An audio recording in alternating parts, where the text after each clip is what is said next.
The interesting scenario that we have this week is that out of most of the games, we're not sure actually which way it's going to go. And that makes it uh, really a very different World Cup from what we've seen in the past, which is something that is just wonderful for all rugby fans, I think, in general.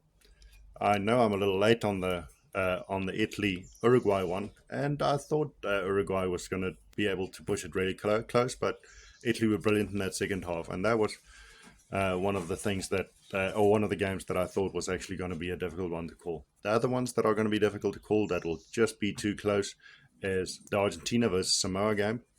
Based on how Argentina started and how Samoa started, that will probably be a close one.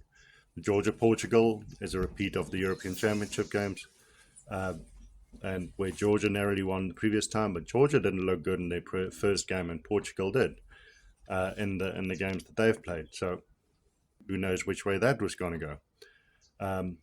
Then the South African island, one of the big ones, who knows where that one is going to go.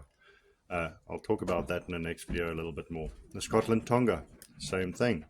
It's a difficult one. Both teams want to fight for a spot to actually get out of the group. If they don't, whoever doesn't win that game has zero chance. If the person or the team that actually wins, they've got a chance.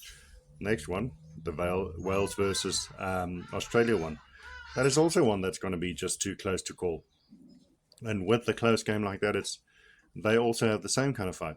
If one of them loses, it starts becoming a mathematical one with them and Fiji on who gets out of that group. So another weird and wonderful one. The only ones that are, well, actually, the only two that are really certainties where it's going to go is when you look at France, Namibia, and then when you look against England, Chile.